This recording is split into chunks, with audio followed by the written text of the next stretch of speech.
private sector and the World Bank to mount the kind of programs in our schools where Julius Berger will be part of training of construction, people in skills in construction. Some part of training for students that are interested in electronics. And at the end of the day, there is no way the graduates of electronics from our technical schools will not be absorbed by Samsung.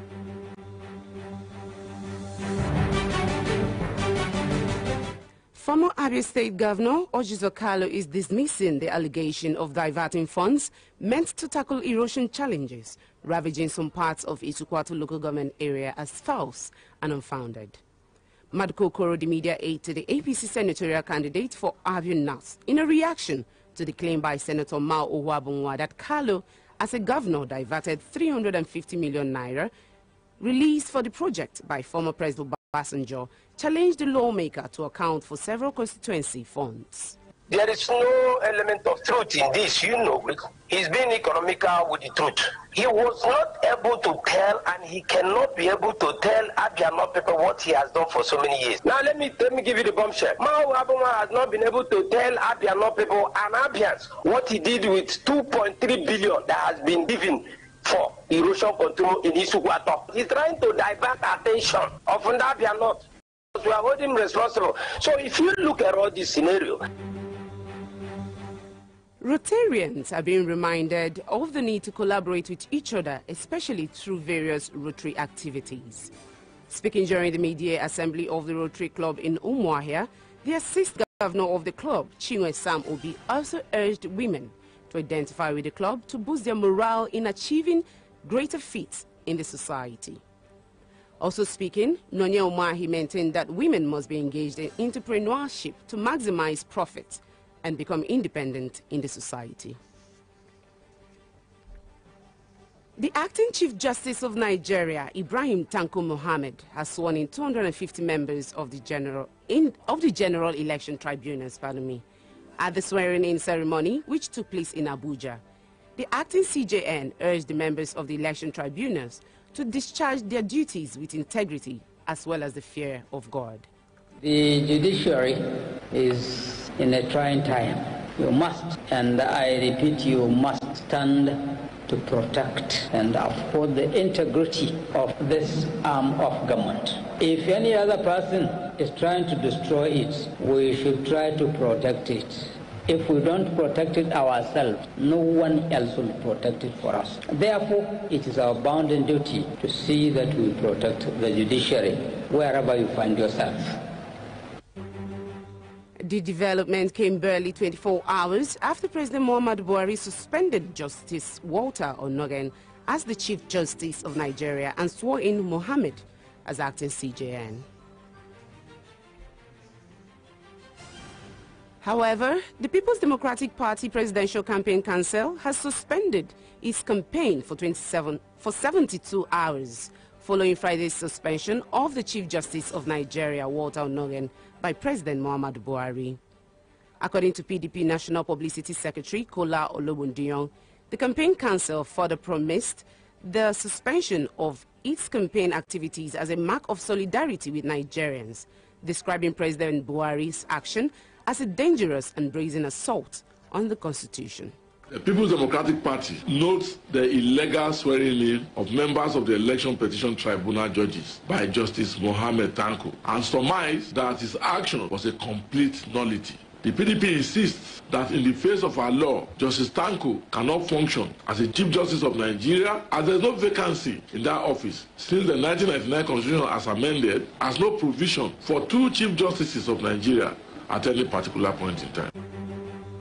However, the Minister of Information and Culture, Lai Mohammed, described the action of the party as a face-saving measure, saying the opposition party never gained traction in the first instance. Meanwhile, the Senate will reconvene to discuss suspension of Justice Walter Onogen as the Chief Justice of Nigeria. The National Assembly is also billed to hold a leadership meeting today over the matter. The lawmakers had, during Thursday plenary, adjourned sitting until February 19 after the presidential and National Assembly elections. A coalition of Igbo groups, Ohaneze Worldwide, wants the people of Southeast to disregard the adoption of the presidential candidate of the People's Democratic Party, Atiku Abubakar, by the Apex Igbo Sociocultural Group, Ohaneze. The Ohaneze Worldwide, comprising Ohaneze Ndibo Youth Council Worldwide, World Igbo Youth Congress, and all pro-Biafra agitators, after its meeting in Abakaliki, Ebonyi State, declared that its parent body, Ohaneze Ndibo, took a hasty decision by endorsing Atiku, adding that the elders were on their own. At the meeting, chaired by the President General of Ohaneze Youth Council Worldwide, Mazi Okechukwu Isibuzuru, the group resolved that on January 29, 2019, it would announce its preferred presidential candidate. Meanwhile, the endorsement of presidential candidate of the People's Democratic Party, Atiku Abubakar, by Igbo highest decision-making body, Ohaneze Ndibo, has set Governor Willie Obiano of Anambra State against the President General of Ohaneze Ndibo, Chief Nia Nwodo. Nwodo alleged that Obiano, who had vowed to deliver Anambra votes to President Muhammadu Buhari in the presidential election, called in names in a phone call. Nwodo, who recounted the shocking encounter of the incident, made through a phone call from the governor, which is circulating in the social media, said he had decided to go public over the matter so that the Igbo would know who is in the interest of the region.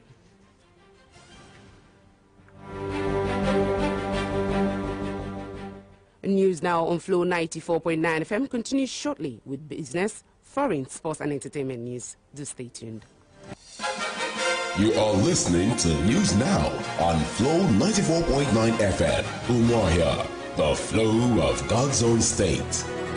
Click on the subscribe button, share, and do not forget to click on the bell icon. Flow.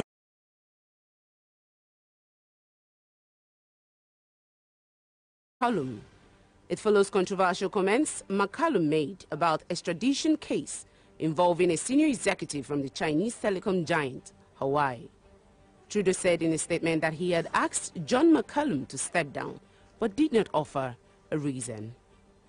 And of course, in sports, Congolese Pierre Mulamba, scorer of a record 9 goals in an African Cup of Nations tournament, died yesterday in Cape Town at the age of 70. Mulamba stares Zaire, now Democratic Republic of Congo, at the 1974 finals in Egypt, which his country won after a replayed final against Zambia. It was the second and last time the vast mineral-rich Central African nation triumphed in the most prestigious football competition on the continent. Up next is Entertainment Update with Eric Samuel standing by.